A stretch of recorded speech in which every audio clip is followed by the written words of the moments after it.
Alright, hello everyone, and thank you for tuning in once again to the Black Box Podcast. BBOR, Black Box Online Radio, coming to you from West Virginia. Today we're going to do something a little bit lighter. We had covered a lot of murder cases and just some very dark stuff, so I thought it'd be nice to do a little bit of a lighter episode. And right now, as of today, the time of this recording, this is the eve of the first presidential debate for the Democrats in 2020. What on earth is going on with there? I mean, like, if you're going to be voting in the Democratic primary, I would just ask you, do you believe the Democrats are doing the right thing, that they have a good strategy going into the 2020 general election, or do you think that the party is too fragmented? But we really want to talk about some conspiracy theories that are associated with the election. The biggest one that I would like to address is, do you believe that political outcomes in elections are predetermined?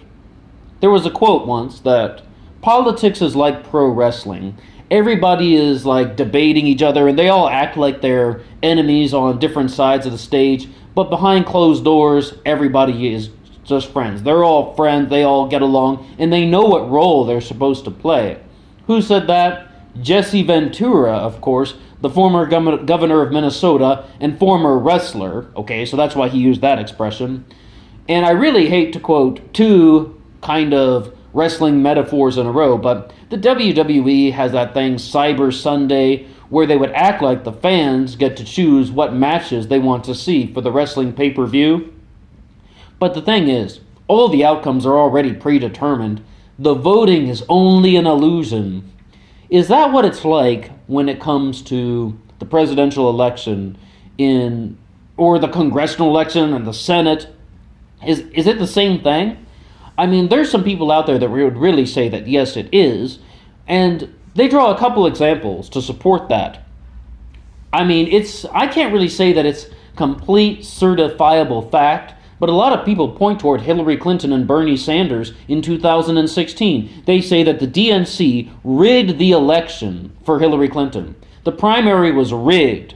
There are two big conspiracy theories that go along with the Hillary Clinton campaign of 2016. 2015 primary and then carried into 2016. There are two big conspiracy theories around that. One of them is what we just kind of laid out. The DNC was rigging the primary. And some people would say that's not even a conspiracy theory. They're just like, that's an established fact. They had the leaks. Debbie Wasserman Schultz and Donna Brazile and all of that stuff. They had the leaks. It was rigged in Hillary Clinton's favor. The second one comes to us from Ed Opperman. He hosts that show, The Opperman Report, and he said he was part of the Bernie Sanders campaign. And the theory is, and this is a very abstract theory, that Bernie and Hillary were in cahoots together, that they were working together throughout the whole thing, that it was just meant to keep the show interesting. They didn't want to show that Hillary Clinton is just going to be the landslide politician that's going to walk away with everything. Why? Because of television, because of media, because of ratings, because they need something to talk about on SNL, because they need something to show off on these debates. They needed a contender for Hillary Clinton for the sake of media, to keep the illusion of choice somewhat real, and that person happened to be Bernie Sanders. But where's the real theory? What does it culminate into? Bernie started gaining momentum. Once again, this is Ed Opperman's theory, not mine.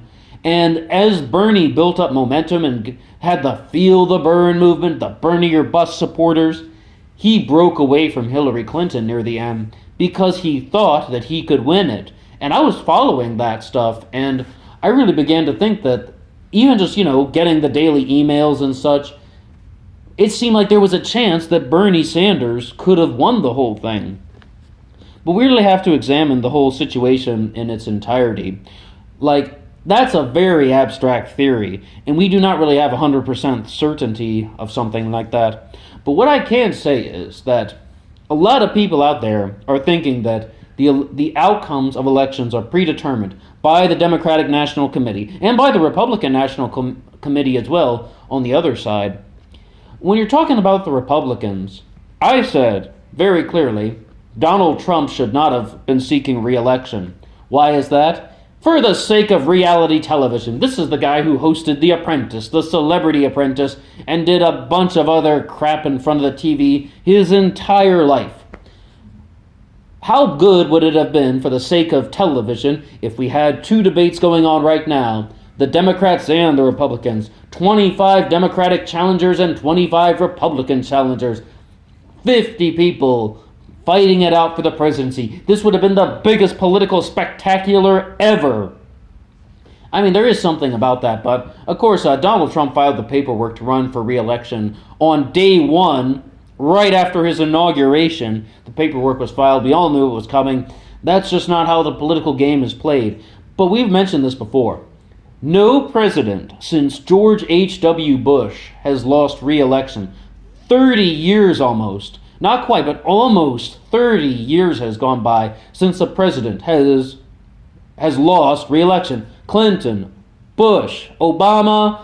What do we make of Donald Trump? Will he be re-elected? Only time will tell. And, we're counting down the hours to the first debate right now. The reason we're talking so much about the type of conspiracy theory where it's like the vote is an illusion is stuff that people have been saying about Joe Biden. They think that Joe Biden's going to walk away with this. And they think that all the other candidates are just there as an illusion. That Julian Castro is just trying to represent the Hispanic vote. Andrew Yang's just trying to represent the Asian American vote. And they were like, they didn't have a black male who wasn't biracial, so they had to bring in Wayne Messam, the mayor of Miramar, Florida. That's a very theoretical statement. There's not a lot of hard proof to go on. That's kind of just what people are saying in terms of speculation and such. But at the same time, I do say, though, a lot of stuff happens behind closed doors that we are not aware of. And there are also these things like super PACs that contribute lots of money because they want a certain politician in office because they know that they are going to do things in a certain way on their behalf. And the super PAC is just a label. That's just a name. That's why people don't like them, because you don't have to declare where the money's coming from. You don't have to know where the money is coming from. It could even possibly come from a foreign government and, through X, Y, and Z channels, and no one would ever be able to trace it back to them. Something about Russians. Have you ever heard of that? No, but I don't really entertain too much of the Russiagate hoax. That was more just a theoretical example. But it's like the Russians, the Chinese, maybe even the Germans and the French. Who knows? Or how about Saudi Arabia and Qatar? That was something we heard about in WikiLeaks last time around. Foreign governments can use certain channels to influence the election and get a certain candidate into office that is more beneficial to them. But that gets past the point of being a conspiracy theory, and when you sort of say it like that, that's just the political game. The stuff we really wanted to talk about today was more just about the possibility of a vote being an illusion. And we really need to recognize that there are a lot of forces out there that are really trying to keep the voices of the people down. Because it's like, that's even what this whole left and right, liberal and conservative thing is. It's a division that is a political fiction. There is no left and right. There is only one humanity. There is only one American people, and we have the right to vote. They are political fictions that are created by the existing power establishment so that the collective will of the people cannot unify. Why? Because they would change the political establishment, and the people who are in power wouldn't be in power anymore. The systems that the powerful benefit from wouldn't be in place anymore. I'm not saying that it would even create a better system, but it would change. And if there was any change at all, it would not benefit the existing political establishment. A lot of people throw around a lot of words like the establishment, the elites, the globalists, the tyrants, and even we mentioned the people who are behind the super PACs. A lot of people talk about these things, but they don't really recognize who they are. I mean, and it gets to the point where I've kind of just started to think about it's more of just a system as opposed to a particular person. It's more just like the consequences of a very lousy system as opposed to a group of lousy people. Is Joe Biden going to win the nomination? I hope not. That would suck in terms of reality television. That would be so predictable. That would be like the New England Patriots winning another Super Bowl. Sorry to anyone from New England, but we're sick and tired of you guys. It's Patriots fans, not actually your existence. You still have your humanity. We're just tired of your football team. But that's the stuff we were saying, though, about the Bernie Sanders and the Hillary Clinton angle. They had their nominee chosen from the beginning. The Democratic National Committee and the financial donors who were supporting Hillary, they have their nominee from the beginning, Biden.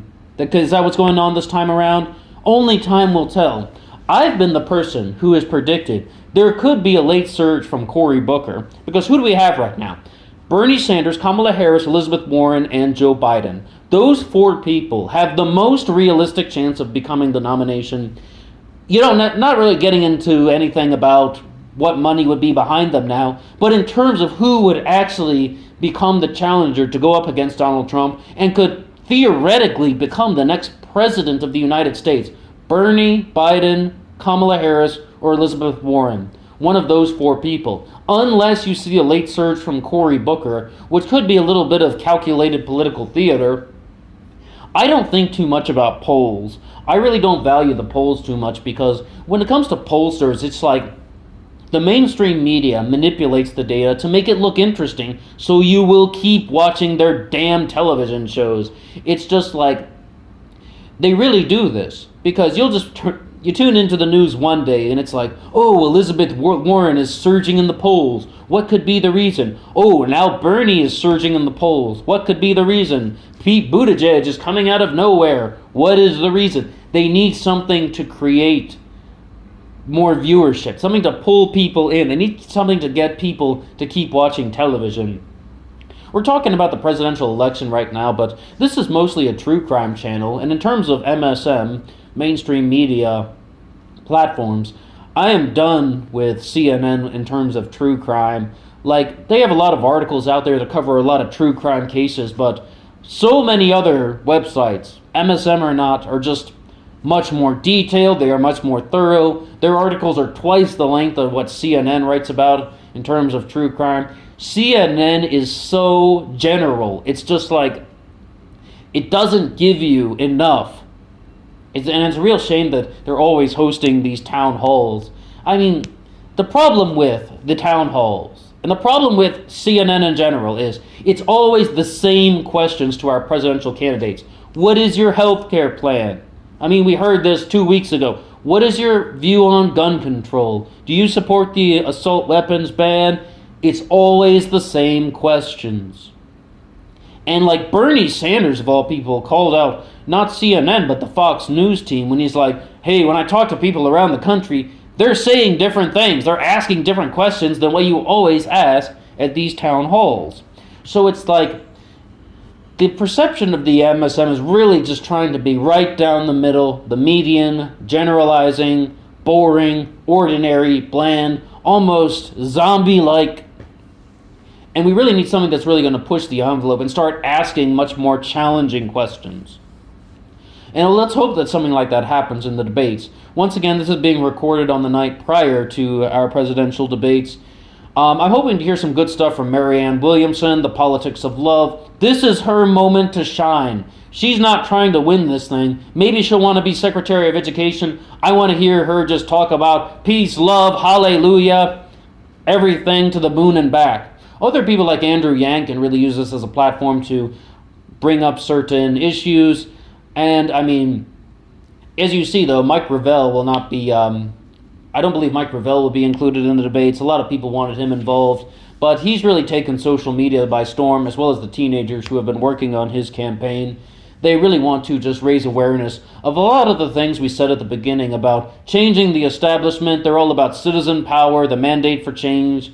That was the title of Mike Ravel's book, which is, it's about sort of citizen-centered government, as opposed to sort of a political establishment-centered government, an elite-centered government. Once again, these are systems, not a bunch of people. Because the way they phrase it, it's always like, it makes you seem like there's just this boardroom that has like 50 people sitting around trying to decide, how do we destroy the earth and increase our own wealth and power? I don't think 50 people run the earth. the way that these New World Order theories make it out to be. But there are lousy systems that are in place that cause damage to humanity, the planet Earth, to the cosmos even. I mean, there are lousy systems in place. And there are systems that benefit a few and do not benefit many. But we really got to look at what's going to be happening with the debates. Once again, I think some of the newcomers on the stage might really have some moments. We can listen to things from Pete Buttigieg. I'd be curious how he will do. And always, I hope somebody like Tim Ryan will actually get to talk about his substance material that he mentioned in his books, A Mindful Nation and The Real Food Revolution. I don't really like the way he's been running his campaign. But because, once again, it's not really it doesn't feel like a serious attempt. Michael Bennet, the senator from Colorado, interestingly enough, is a very articulate individual. He's good at articulating the platform of the Democratic Party, in a very good way, in a very convincing way. So we can look out for some things from him as well. Now, John Delaney, the guy who got booed for not supporting Medicare for All, he needs to be bolder. When he is bold, he can make some sort of a splash. When he's not bold, he just gets washed away like he did for a year and a half on the campaign trail. John Delaney just got washed away. No one was really paying attention or listening to him until he made a bold statement about Medicare for all. I mean, that's what we need to expect more of. When you're looking at some other people, I don't like Cory Booker. I'm going to tell you flat out. I don't like him. I think that he is bad news. He took more money from the pharmaceutical industry than any person in the Senate. I mean, we're talking over $300 million contributed to his political campaign. Pharmaceutical industry alone, more than any person in the Senate. That's why I said maybe he could be the sort of dark horse candidate that would be kind of trying to rise up at the end or something. Like they're just trying to make it interesting, or they're trying to make like Joe Biden is the only possible nomination. But right now, in terms of not only polling, but more importantly than polling, remember, more importantly than polling, in terms of what the citizens are talking about, the conversations you have with people, what we're seeing on the television, the impact. Biden, Sanders, Warren, Harris, those are the four names that are in the lead.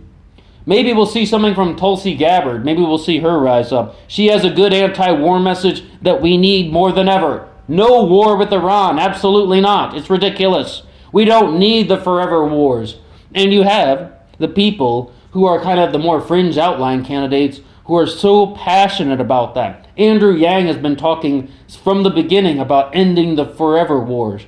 That's good. We need more of that. We need more candidates who are going to be thinking about the sort of awareness that these things are horrendously destructive to massive amounts of people. Look at Iraq. Look at Afghanistan. Do you know anybody who was deployed? The Iraq war that was started on a lie? Why are these things acceptable? We don't need another war with Iran, not to mention that we have the destabilization of Libya and Syria in the last 10 years.